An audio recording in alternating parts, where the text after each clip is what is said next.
Result जो भी हो, पर मेरी तरफ से कमी ना रहे कि रिजल्ट आने के बाद मुझे पछतावा हो रहा कि काश थोड़ी और मेहनत करी होती। किसी भी चीज का बेस जो होता है वो मुझे विवेकानंद योग एकेडमी से ही मिला, वो मुझे आपसे मिला। मैंने ग्रेजुएशन से ही एक तरीके से मेरा नोट्स वगैरह कंप्लीट हो रखे थे मेरे।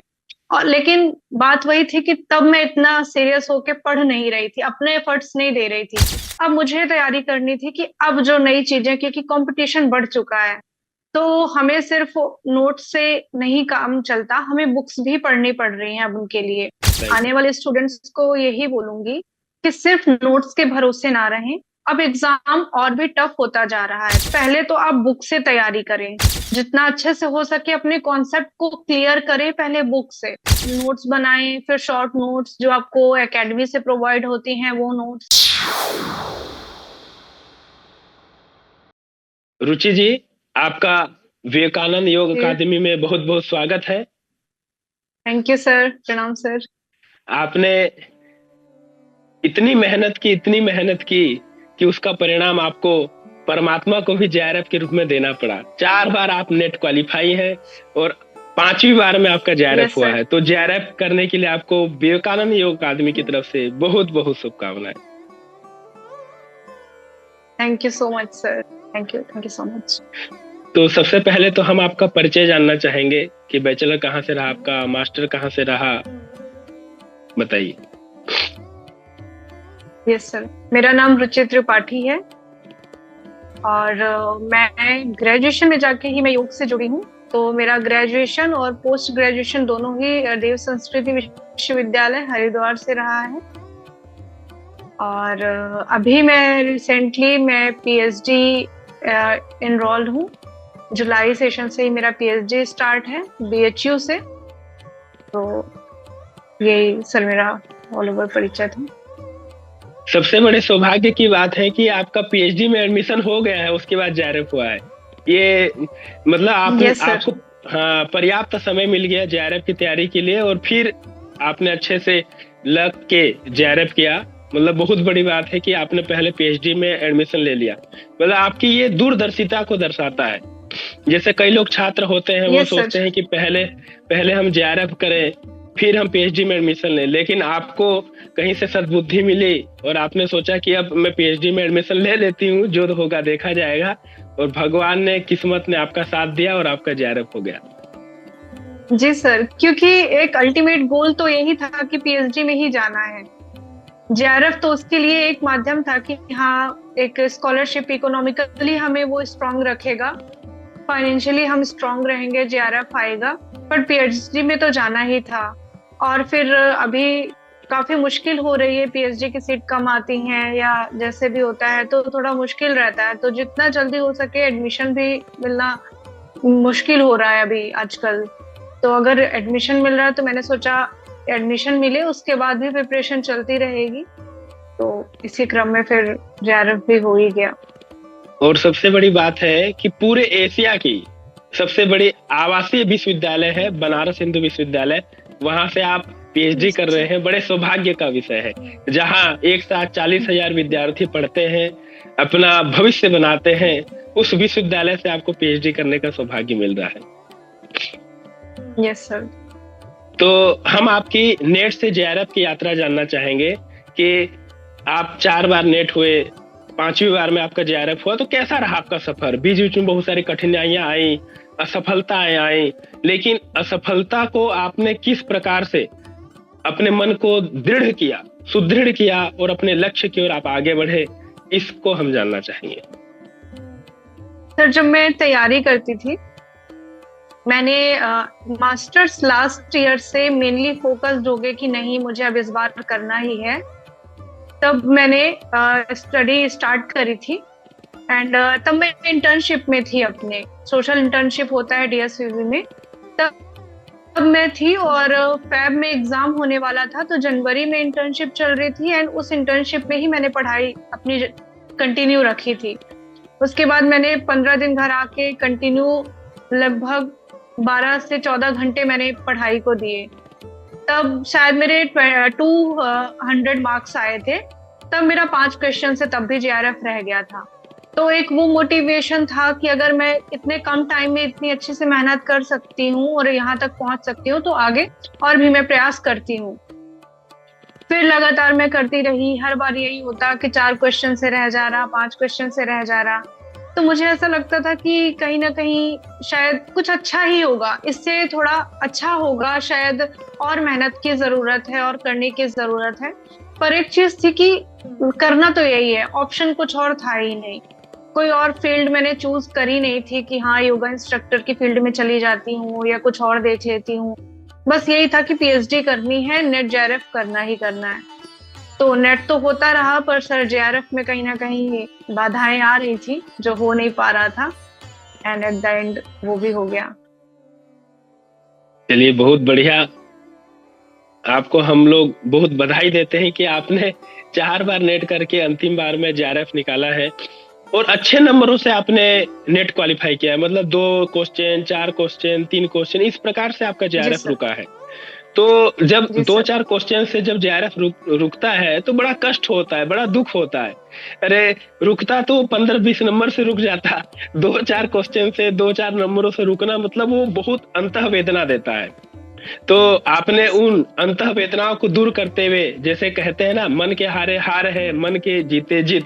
तो आपने अपने मन को तैयार किया उस जीत की ओर, और मन ही मन आपने संकल्प लिया कि नहीं, होगा जो होगा अच्छा होगा। फिर उठेंगे, फिर गिरेंगे, फिर उठेंगे, फिर गिरेंगे, फिर उठेंगे। और जब तक लक्ष्य प्राप्त नहीं कर लेते, जैसा स्वामी विवेकानंद जी कहते हैं, उत्तिष्ठत जाग्रत प्राप्य वरा निबोधत क्षुरस्य धारा निशिता दुरत्यया दुर्गम पथ तत् कवयो वदंती।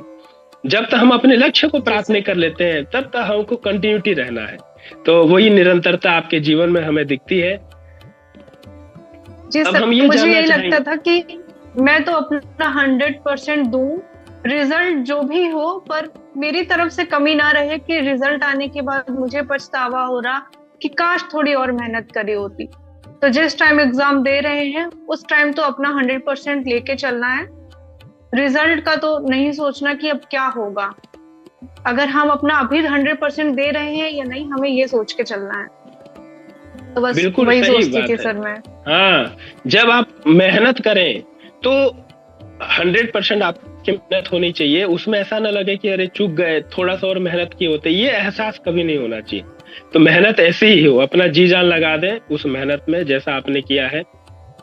तो अब हम जानना चाहेंगे कि आप विवेकानंद योग अकादमी से लंबे समय से जुड़े हुए थे। जब आप ग्रेजुएशन में थे तब से आप अकादमी के छात्र रहे, आपने तब से तैयारी शुरू कर रखी थी। तो विशेष रूप से क्या योगदान रहा, क्या आपको अकादमी ने सहयोग किया? सर, जो एक बेस होता है किसी भी चीज का, बेस जो होता है वो मुझे विवेकानंद योग एकेडमी से ही मिला, वो मुझे आपसे मिला। क्योंकि जब लॉकडाउन लगा था ग्रेजुएशन में, हम सब अपने घर थे। मुझे तो पता ही नहीं था सही से कि नेट जेआरएफ फिर उसके बाद क्या होता है, कैसे होता है, मतलब कुछ भी इतना क्लियर नहीं था। और मैं आपके कांटेक्ट में आई, आपने बोला कि हाँ हमारी एकेडमी चलती है, आप ज्वाइन कर लो। और मैंने वो ज्वाइन करी एकेडमी। फिर वहां से मुझे स्टेप बाय स्टेप सारी चीजें पता चलती रही कि कैसे क्या बुक्स पढ़नी होती हैं, कैसे नोट्स बनाने होते हैं। वहां से मैंने कंप्लीट नोट्स बनाने, मैंने ग्रेजुएशन से ही एक तरीके से मेरा नोट्स वगैरह कंप्लीट हो रखे थे मेरे। और लेकिन बात वही थी कि तब मैं इतना सीरियस होके पढ़ नहीं रही थी, अपने एफर्ट्स नहीं दे रही थी। आपके द्वारा जो पढ़ाया जा रहा था वो तो था मैटर मेरे पास कि हाँ ये पढ़ाना, पर मैं अपना कुछ एफर्ट नहीं दे रही थी। शायद इसीलिए पहले कभी एग्जाम भी इतने अच्छे से नहीं दे पाई किया। फिर वो नोट्स रहते थे सारे बना रखे थे, तभी से आपसे जुड़ी थी। फिर आपसे तो कंटिन्यू ही जुड़ी रही मैं। बीच में थोड़ा अपने पढ़ाई के चलते, कुछ के चलते थोड़ा सा एकेडमी से वो हुई, पर आपसे लगातार कांटेक्ट बना रहा कि सर क्या करूं। कभी डिमोटिवेट होती, आपसे बात करती, आप गाइड करते रहते कि ऐसा कीजिए ऐसा कीजिए। बस यही सब चलता रहा सर। चलिए, बहुत बढ़िया। मतलब एक आपकी आधारशिला विवेकानंद योग अकादमी ने तैयार की, और उस आधारशिला के ऊपर आपने अपने लक्ष्य को तय किया। तो बहुत सारे आपके जीवन में अध्यापक आए होंगे, गए होंगे, तो ऐसे कौन कौन से अध्यापक हैं जो आपको आंतरिक रूप से प्रेरणा देते हैं, जो आपको लगातार अपने लक्ष्य की ओर बढ़ाए रखते हैं? ऐसा लगता है कि उनकी मोटिवेशन आपके साथ हमेशा काम कर रहे हैं। सर एक तो पहले आप हैं जो हमेशा मुझसे पूछते रहे कि हाँ रुचि जी क्या रहा रिजल्ट। फिर मैं कहती नहीं सर इस बार तो नहीं हो पाया सर, इतने से रह गया। फिर आप कहते चलिए कोई बात नहीं, अगली बार होगा, तैयारी करते रहिए, जो भी जरूरत पड़े बताइए, जो भी आपको एकेडमी से जो भी जरूरत हो, जो भी आपको आवश्यक लगे वो बताइए। तो आपसे तो सर मैं कंटिन्यू जुड़ी रही, आप एक मोटिवेटर के रूप में रहे मेरे साथ। और जैसे कि आकर्षित सर हो गए, वो एनाटॉमी पढ़ाते थे, उनकी स्किल काफी अच्छी। अनुजा मैम हो गई, उन्होंने हठ योग ग्रंथ वगैरह जो पढ़ाए थे, सारे नोट्स मेरे पहले से ही बने हुए हैं सबके पढ़ाए हुए। एंड स्पेशली पेपर 1 में जितेंद्र सर, उनसे मैं खुद भी कनेक्टेड रही। कभी कुछ कंफ्यूजन होता मैं उन्हें क्वेश्चंस भेज देती थी, सर का रिप्लाई आता था। और सर ने भी मुझे पर्सनली भी काफी गाइड किया सर ने। और सबका बहुत बहुत धन्यवाद सर। तो आप विशेष रूप से किस स्ट्रेटजी से आपने जेआरएफ की तैयारी की? आप अपनी थोड़ी स्ट्रेटजी बताना चाहेंगे हमारे छात्रों को कि जेआरएफ तैयारी करते समय आपने क्या स्ट्रेटजी फॉलो की? सर बिल्कुल, जैसे कि पहले तो ग्रेजुएशन टाइम पे जब मैंने तैयारी स्टार्ट करी थी तो मेरे पास सारे नोट्स थे ऑलरेडी। मतलब मुझे बेसिक पता चल गया था कि नोट्स कैसे बनाए जाते हैं, कैसे कंटेंट इकट्ठा रहता है। तो वो सारा कंटेंट मेरे पास इकट्ठा था ऑलरेडी, तो वो एक बैक में सपोर्ट में मेरे पास था। अब मुझे तैयारी करनी थी कि अब जो नई चीजें, क्योंकि कंपटीशन बढ़ चुका है, तो हमें सिर्फ नोट्स से नहीं काम चलता, हमें बुक्स भी पढ़नी पड़ रही हैं अब उनके लिए। तो वो नोट्स तो है ही, अब हम बुक से एक्सप्लोर करते हैं कि बुक के सारे पॉइंट्स पढ़ के, एक तरफ से पूरा चैप्टर पढ़ के, उसमें से क्या अलग चीज निकल के आ रही है। जरा भी कहीं अलग चीज निकल के आ रही है, जैसे हठ प्रदीपिका में शांभवी के लिए कुछ बोल दिया, तो हर एक पर्टिकुलर चीज के लिए हमें अलग से उसको नोट डाउन करना पड़ता है। तो पर्टिकुलर सारी बुक्स ऐसे पढ़ के फिर मैंने उनको, जो वही नोट्स जो मेरे पुराने नोट्स थे, उनको मैंने एक शॉर्ट नोट्स बनाया कि उस मैटर, जो इतना बड़ा मैटर पूरा ब्रॉड लिखा हुआ है मेरे पास, उसको एक शॉर्ट में बनाती हूँ। जैसे कि लिखा हुआ है उज्जाई के लाभ, तो उसमें सारा डिटेल में बताया हुआ है, तो मैंने सिर्फ उज्जाई डाला और उसके लाभ के एक एक पॉइंट्स डाल दिए। ऐसे करके मैंने एक दूसरे अपने नोट्स बना लिए थे। अब जो चीजें मुझे बुक से नहीं मिलती जाती, मैं उनको उसी नोट्स में ऐड करती जाती थी, ताकि मुझे बहुत सारे नोट्स में यहाँ वहां ना भटकना पड़े, मुझे एक ही जगह सारा मैटर मिले। तो सर जैसे घेरण संहिता की बात करें, घेरण संहिता काफी मोटी बुक है, आप जानते हैं, उसमें काफी सारा पढ़ाई का कंटेंट है हमारे, पर उसमें भी मैंने सिर्फ उसके 2 पेज के मैंने नोट्स बना लिए थे। मतलब पूरी घेरण संहिता मेरे 2 पेज में आ गई थी।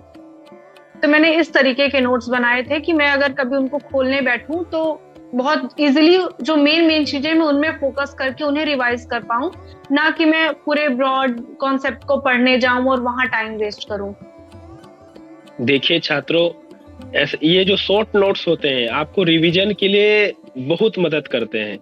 तो आप सभी छात्रों इस प्रकार के शॉर्ट नोट्स बनाएं, और बार बार इससे आपका रिवीजन सरल हो जाता है। बार बार आप किताब खोल के नहीं देख सकते, बहुत सारी चीजों को नहीं पढ़ सकते, तो शॉर्ट नोट से रिवीजन अच्छा हो जाता है। जैसे जी सर, जैसे हम बहुत सारा बुक्स रख लेते हैं तो हमें एक फियर हो जाता है कि अरे अभी तो ये बुक भी पढ़नी है, अभी है तो हठ प्रदीपिका पढ़नी है, अभी घेरण संहिता पढ़नी है, अभी हमें शिव संहिता पढ़नी है। हम बुक्स को देख के घबरा जाते हैं, हम इतना कंटेंट देख के घबरा जाते हैं।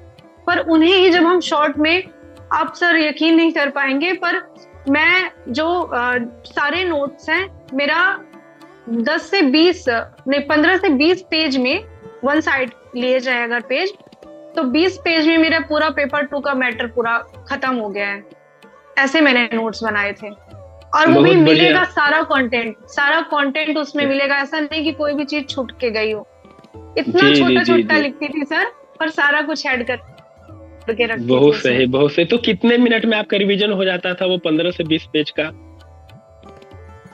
नहीं सर, मैंने कभी ऐसे रिवीजन नहीं किया कि मैं एक तरफ से पढ़ने बैठी हूँ और रिवीजन कर लिया। मैंने कभी भी ऐसे नहीं किया।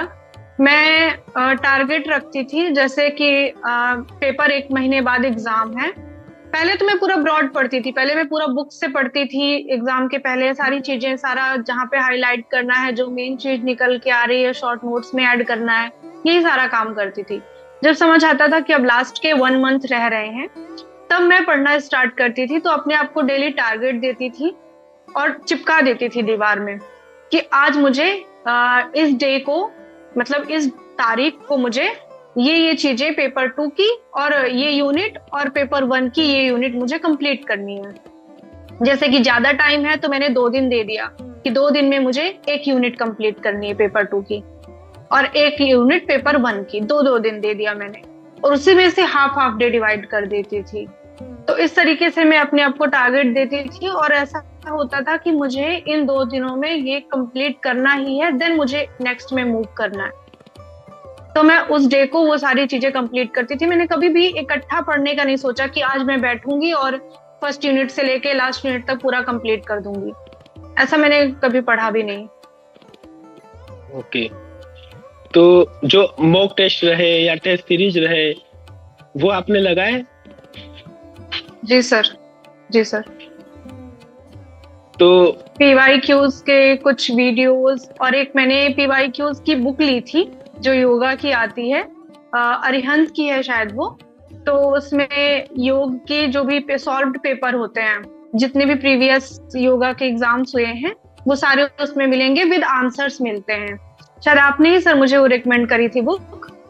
तो उसमें वो आंसर्स भी होते हैं सारे, कि इसका ये आंसर है तो क्यों है, कहाँ पे क्या लिखा है, तो विद उसके रेफरेंस से होता था वो आंसर्स। तो मैं उनको करती थी, और जो 4 ऑप्शंस होते हैं, उन 4 ऑप्शंस में भी मैं उन 4 ऑप्शंस को पढ़ती थी कि अगर इस ऑप्शन क्वेश्चन का ये 4 ऑप्शन दिया गया है तो इसका बेशक ये आंसर तो होगा, पर ये जो 4 ऑप्शंस दिए गए हैं ये किस चीज के लिए बेनिफिशियल हैं, ये किस चीज को रिप्रेजेंट कर रहे हैं, वो भी करके चलोगे। क्योंकि सर अपने योग विषय में ऐसा होता है कि कई क्वेश्चंस बार बार रिपीटेड होते हैं, उन्हीं क्वेश्चंस को घुमा के किसी बार उनको ऑप्शंस में देगा, किन्हीं बार उन्हीं ऑप्शन को उठा के क्वेश्चन में रख देगा, ऐसा कई बार होता है।